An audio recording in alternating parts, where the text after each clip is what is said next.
Look like some new photos has surfaced of the Indiana Fever fan being removed from last night's playoff game. The Indiana Fever's playoff showdown against the Atlanta Dream was supposed to be remembered for on-court intensity, but the real headlines came from chaos in the stands. At the eye of the storm was veteran guard Allisha Gray, whose frustration boiled over after a difficult shooting night. The tension reached a shocking peak when a Fever fan and his wife were escorted from the arena, accused of crossing a line that shouldn't be crossed. Allisha Gray snapped off at a fan last night, and they got led out by security. Social media immediately erupted, painting the couple as the villains and tossing around harsh accusations that could damage their reputations. But the story took an unexpected turn. Eyewitnesses at the scene began speaking out, revealing that Allisha Gray's claims didn't line up with what really happened. The fan hadn't shouted anything hateful, just a harmless heckle that exposed Gray's fragile temper. What began as a simple player-fan clash quickly ballooned into a much larger controversy, leaving the Wnba on edge. Photo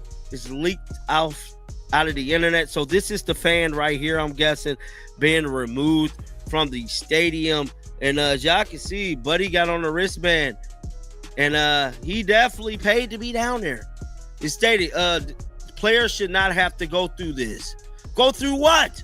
Because it never came out what he said. The stage was set for a tense playoff showdown between the Indiana Fever and the Atlanta Dream. The arena buzzed with anticipation, every seat filled by fans eager to witness a series-defining game. Each dribble echoed through the court, every whistle cut sharper, and the crowd's energy was electric. This was playoff basketball at its peak, until the night suddenly shifted. Veteran guard Allisha Gray struggled from the opening tip. Shots that usually swished cleanly rattled out. Possessions ended in frustration rather than points. Fans noticed shrugging off the misses as part of the game, but Gray's frustration was visible, growing with each failed attempt. She flopped after light contact, gestured wildly at referees, and seemed increasingly detached from her team's rhythm. Instead of rallying, she unraveled. The tipping point came courtside. A man in a black cap leaned forward and shouted encouragement at Fever forward Lexi Hull as she defended Gray. His words were simple: "You got this, Lex." She's not even trying anymore. Just a standard bit of arena heckling, but for Gray, it felt like a personal attack. There's Gray, there's Lexi Hull,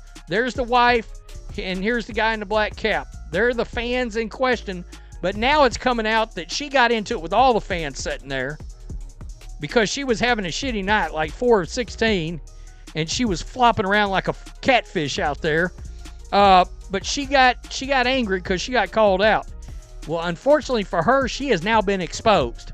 She's been fully exposed, and all of this is on her. She snapped, whirling toward the fans and firing back with sharp words that left those nearby speechless. Her frustration was so intense it seemed to pull focus away from the game itself. Security rushed over, and before anyone could fully grasp what happened, the fan and his wife were led out of their seats. Confusion spread through the arena. Spectators nearby murmured to one another, wondering what could have possibly provoked such a sudden ejection.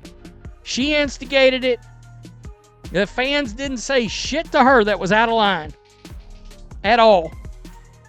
So let's roll it. You see her. Look at her throwing her hands up, blah, blah, blah. And talking to the fan. What are you doing? There was plays going on in the background. She just forgot about her team.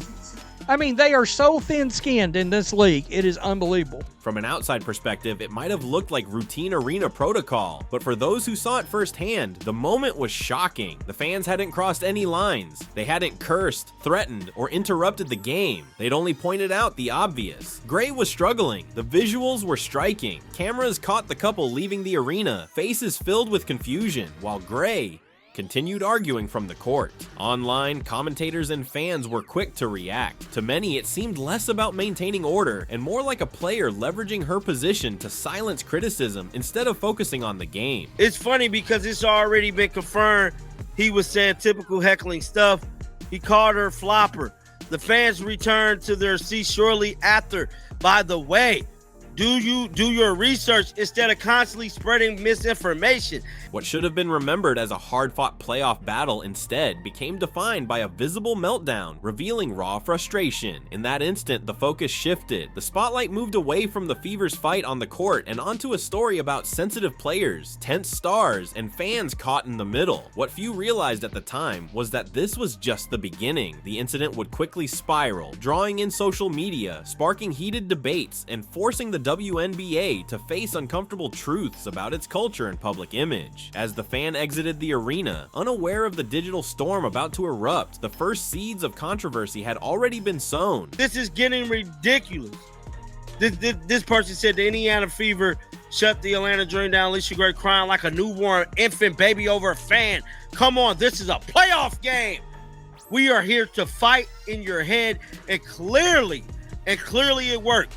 This was do or die for us, and judging by your performance, mission accomplished. The moment security escorted the couple out, the internet immediately took control of the narrative. Clips of Allisha Gray's fiery exchange spread across social media in minutes, each post filled with captions, commentary, and rampant speculation. What began as a minor courtside incident instantly became a trending topic, but the online conversation quickly took a darker turn. Some accounts, especially from activist corners of the WNBA fan base, painted the evicted couple as aggressors. Without any proof, accusations emerged claiming the fans' comments were racially charged. Hashtags labeling the Fever fan base as toxic and racist began trending. Strangers who weren't even at the arena acted as eyewitnesses, calling for severe punishment. Some even suggested the man in the black cap should lose his job over something they assumed he said. It was a textbook example of a digital witch hunt. One tense moment on the court was enough to spark a social media frenzy where facts didn't matter. The narrative had already taken shape. A brief clip of Gray pointing at the fans, visibly furious, led thousands to assume guilt before any eyewitness account could clarify the situation. Meanwhile, the couple at the center of it all sat in disbelief. They hadn't yelled anything hateful. The husband's words were nothing more than a standard arena jab at Gray's effort, the kind of teasing players hear every night in stadiums everywhere. Yet, as Twitter threads lengthened and comment sections erupted, they were suddenly cast as villains in a story that was never theirs. The wife, who hadn't spoken a word, was dragged into the chaos simply by association. The irony was stark. The WNBA has long faced challenges in growing its audience, and what it desperately needs is passionate, genuine fans filling the arenas, bringing energy and life. Instead, one small interaction became a flashpoint, revealing how quickly perception can spiral online. Yet here was a couple paying to enjoy the game and cheer for their team, only to be publicly shamed because a player couldn't handle a little criticism. What should have been a celebration of playoff intensity instead turned into a narrative hijacked by accusations of racism and toxicity. The situation was only worsened by silence from official channels. Neither the Fever nor the WNBA immediately clarified what had actually happened. That vacuum allowed speculation to grow unchecked. For hours, the dominant storyline wasn't the Fever battling for a playoff spot, but whether a fan had crossed some unforgivable line. Then cracks began to appear. Eyewitnesses seated near the couple began speaking out, offering a very different perspective. They insisted nothing offensive had been said. Screenshots of their accounts circulated, gradually shifting the conversation. The stage was set for a dramatic reversal, one that would leave Allisha Gray exposed and the fans vindicated. As the online storm continued, real attendees started sharing their experiences. Their testimony painted a completely different picture from the one trending on social media. The narrative that had turned the couple into villains began to unravel. One witness explained it clearly. The man in the black cap never said anything inappropriate. His comment, directed at Lexi Hull as she defended Gray, was simple encouragement. "You got this, Lex. She's not even trying anymore." No slurs, no aggression, just a blunt observation about Gray's lack of effort, the type of heckling athletes face every night. Gray's reaction, however, exposed not fan misconduct, but a player unable to handle the pressure. Other fans backed this account. One described how Gray turned away from the court mid-play to confront the couple, gesturing wildly and shouting while her team teammates scrambled on defense. Another pointed out how she flopped to the floor after a missed call, leaving her team vulnerable and directly contributing to a dream score. The truth was becoming clear. This wasn't about a fan crossing a line. It was about frustration, nerves, and a meltdown that stole attention from the game itself. To many in the arena, it seemed like Gray had mentally checked out, letting frustration take over her focus. Then the first-hand accounts hit social media like a storm. Screenshots from nearby fans circulated quickly, challenging the notion that the couple had done anything wrong. Instead, the evidence painted Gray as the true instigator, someone who lost her composure and dragged innocent fans into her meltdown. Suddenly, those who had rushed to condemn the couple had to confront these eyewitness testimonies. The real turning point came when another detail emerged. Security had actually allowed the couple back into the arena. Not only that, they apologized, explaining the removal had been a standard protocol to de-escalate the situation and give Gray time to regain her composure. If the fans had truly crossed a line, there would have been no return, no apology, no correction.